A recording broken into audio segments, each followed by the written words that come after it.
আমি এই জায়গায় কষ্ট পেয়েছি। শোনেন, আজকে মজা নিচ্ছেন, ট্রল করছেন, করেন, এটা আপনার দিকেও আসবে ইনশাআল্লাহ, দেখে নিন। কারণ এটা শুধু আমাকে উদ্দেশ্য করা নয়, এর উদ্দেশ্য হচ্ছে পুরো ওয়াজ মাহফিল এবং আলেম ওলামা এবং পুরো কমিউনিটিকে বিতর্কিত করা। আপনার উচিত ছিল নিজের ভাইয়ের পাশে এসে দাঁড়ানো, আপনি উল্টা মজা নিয়েছেন। এগুলো আল্লাহর আরশ পর্যন্ত পৌঁছে গেছে ইনশাআল্লাহ। আল্লাহ পাক অচিরেই এর ফলাফল নাযিল করবে ইনশাআল্লাহ। 3 নাম্বার, আপনি যদি একজন বক্তা বা আলেমকে বিতর্কিত করতে চান, দুইটা ইস্যু লাগবে আপনার। 1, নারী কেলেঙ্কারি, 2, অর্থের কেলেঙ্কারি। আল্লাহ রাসূল আরেকটা সুন্নাত, তিনি বদদুয়া করেছেন, হাত তুলে তুলে বদদুয়া করেছেন, আল্লাহ অমুককে দেখে নিও, তমুককে দেখে নিও, তমুককে দেখে নিও। আজকে আমি মাজলুম, আমরা মাজলুম, শুধু সেই বদদুয়া আল্লাহর কাছে করছি। অচিরেই দেখে নেবেন তাদের কি পরিণত হয় ইনশাআল্লাহ। আমরা কিচ্ছু করবো না, কিচ্ছু বলবো না, আল্লাহর পক্ষ থেকে কি ফয়সালা হয় খালি দেখে নিন ইনশাআল্লাহ। কারণ আল্লাহর দ্বীনের শত্রুতা করে, দ্বীনের দায়ীদের সাথে, আলেমদের সাথে শত্রুতা করে কোনো জালেম, কোনো ফেরাউন, নমরুদ এই দুনিয়াতে টিকতে পারে নাই, আগামীতেও পারবে না ইনশাআল্লাহ। আর কিছু বলার মতো মন মানসিকতা আমার নাই। আপনাদের জন্য দোয়া করবো এবং অনুরোধ করবো যে আল্লাহর ওয়াস্তে এই বিভ্রান্তির যুগে এক পেশে মনোভাব রাখবেন না, সত্য মিথ্যা যাচাই করবেন, তারপরে আপনি বিশ্বাস করবেন ইনশাআল্লাহ। একটা ন্যাশনাল নিউজ যদি প্রচার করতে চান, আপনাকে পক্ষে বিপক্ষের কথা নিতে হবে না। একটা ন্যাশনাল নিউজ প্রচার করবেন, তাহলে বাদী বিবাদী উভয়ের কথা শুনতে হবে না। এই হলুদ সাংবাদিকতা, টোটালি হলুদ সাংবাদিকতা, এর পিছনে কি উদ্দেশ্য? উদ্দেশ্য হচ্ছে 1 নাম্বার ওয়াজ মাহফিলকে বিতর্কিত করা। নাম্বার 1 নাম্বার উদ্দেশ্য, ওয়াজ মাহফিলের যে চলমান সিলসিলা বাংলার মাটিতে চলছে, এই চলমান সিলসিলাকে বিতর্কিত করা একটা প্রধান উদ্দেশ্য। 2 নাম্বার, ওয়াজ মাহফিলে যেসব বক্তাদের মাহফিলে বেশি মানুষ আসে, এই বক্তাদেরকে জাতির সামনে এই বিতর্কিত করে উপস্থাপন করা। 3 নাম্বার, আপনি যদি একজন বক্তা বা আলেমকে বিতর্কিত করতে চান, দুইটা ইস্যু লাগবে আপনার। 1, নারী কেলেঙ্কারি, 2, অর্থের কেলেঙ্কারি। মারও খেলাম আমরা, জুলুমের শিকার হলাম আমরা। টাকার জন্য যদি আমরা মাহফিল করতাম, আজকে আমার আজকে 10 তলা বাড়ি থাকতো।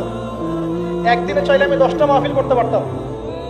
টাকার জন্য যদি আমরা কাজ করতাম, দিনের কাজ, তাহলে আমার নামে শত শত বিঘা জমি থাকতো। আমি আল্লাহর বান্দা, আল্লাহর জমিনে বেঁচে আছি কারাগারের জীবনে, আমার 100 কোনো জমি নাই পৃথিবীতে, 100 কোনো। আল্লাহর কসম করে বলতেছি, আমার 2টা পরিবার ভাড়া থাকি আমরা, প্রত্যেক মাসে ভাড়ার টাকা গুনতে হয় আমাদেরকে। টাকা পয়সা দিয়ে মাহফিল কিনে নিয়েছে। আমাদের নাম্বার ফেসবুকে available, WhatsApp number available. Phone করে তো বলতে পারতেন যে ভাই আসলে কি হয়েছিল ঘটনা। তার মানে বোঝা যায় এর পিছনে একটা গভীর ষড়যন্ত্র আছে।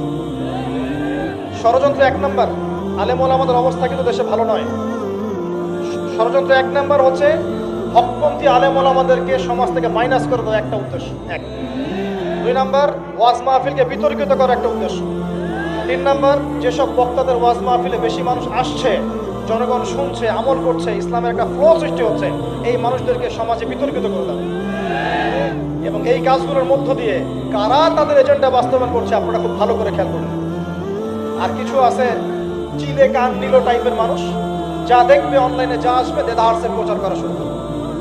তুমি যে মিডিয়া, তুমি যে ফেসবুকে ইউটিউবিং করছো, ফেসবুকিং করছো, কখনো কি আমাকে জিজ্ঞেস করেছিল, আমাদেরকে জিজ্ঞেস করেছিল ভাই কি হয়েছে আপনাদের সাথে? তুমি এক পক্ষের কথা শুনে গালিগালাজ করছো, চরিত্র নিয়ে কথা বলছো। তোমাদের জন্য 2টা নসিহত করে শেষ করবো, জাস্ট 2টা। 1, নবী সাল্লাল্লাহু আলাইহি ওয়াসাল্লাম বলেছেন, কাফা বিল মারই কাযিবান ওয়া হুয়া ইয়াকুলু কুল্লামা সামি'a। কোন ব্যক্তির মিথ্যাবাদী হওয়ার জন্য এতটুকুই যথেষ্ট যে সে যা শুনবে যাচাই বাছাই না করে তা প্রচার করা শুরু করবে। 1। 2 নাম্বার, রাসূল সাল্লাল্লাহু আলাইহি ওয়াসাল্লামকে আল্লাহ পাক বলেছেন, ইয়া আইয়ুহাল্লাযীনা আমানু, হে মুমিনগণ, আপনারা খুব ভালো করে শুনেন, ইন জাআকুম ফাসিকুম বিনাবাইন ফাতাবায়ানু। কোন ফাসিক, পাপাচারী, কোন ফাসিক যদি কোনো সংবাদ নিয়ে আসে, সেটা বিশ্বাস করার আগে অবশ্যই যাচাই বাছাই করে নিন, নাহলে আন তুসিবু কওমান বিজাহালা ওয়া তুসবিহু আলা মা ফাআলতুম নাদিমিন।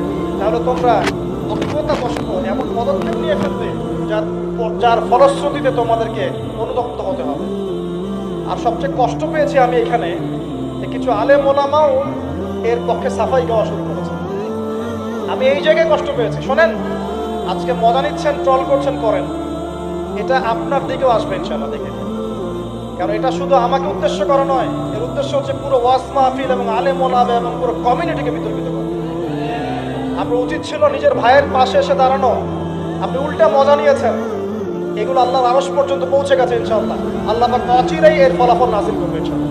শুধু এতটুকু বলছে, আল্লাহর কাছে হাত তুলে দোয়া করছে, আল্লাহুম্মা ইন্না নাজআলুকা ফি নুহুরিহিম ওয়া নাউযু বিকা মিন শুরুরিহিম। اللهم اكفنيهم بما شئت اللهم منزل الكتاب وسريع الحساب اهزم الاحزاب اللهم اهزمهم وزلزلهم। এই দোয়ার অর্থ যারা বুঝবেন জেনে নিয়েন যে আমি কি দোয়াটা করছি। আমি আল্লাহর কাছে দোয়া করছি আল্লাহ পাক সত্যের পক্ষে থাকেন, মিথ্যার বিপক্ষে থাকেন। এখানে ইসলামের বদনাম হয়েছে, আলেমের বদনাম হয়েছে, এবং আল্লাহর দ্বীনের দায়ীদের গায়ে আঘাত এসেছে, ইউটিউবারদেরকে আঘাত করা হয়েছে, এবং মিথ্যা প্রপাগান্ডা চালিয়ে চরিত্র হনন করা হয়েছে। আল্লাহর কাছে দোয়া করছে আল্লাহ পাক যেন একাই এই জালেমদের বিরুদ্ধে আমাদের পক্ষে যথেষ্ট হয়ে যান ইনশাআল্লাহ। আমরা দোয়া করছি আল্লাহ পাক যেন এদের এবং আমাদের মাঝখানে ফয়সালাকারী হিসেবে আল্লাহ পাকই যথেষ্ট থাকেন ইনশাআল্লাহ। আল্লাহুম্মা মুনজিলাল কিতাব, আল্লাহ পাক কিতাব নাজিলকারী, সারিআল হিসাব, দ্রুত হিসাব গ্রহণকারী, ইহজিমিল আহজাব, এই জালেমদের এই দলটাকে আল্লাহ পাক ভেঙে দিবেন ইনশাআল্লাহ। আল্লাহুম্মা যালজিলহুম আল্লাহুম্মা ইহজিমহুম ওয়া যালজিলহুম, আল্লাহ পাক এদেরকে বিধ্বস্ত করবেন, এদের পাগুলোকে ভূমিকম্পের মতো কাঁপিয়ে দিবেন ইনশাআল্লাহ। নবী সাল্লাল্লাহু আলাইহি ওয়াসাল্লাম, লাস্ট কথা, নবী সাল্লাল্লাহু আলাইহি ওয়াসাল্লামের উপর অত্যাচার আসলে তিনি দুই রকম সুন্নত দেখিয়েছেন।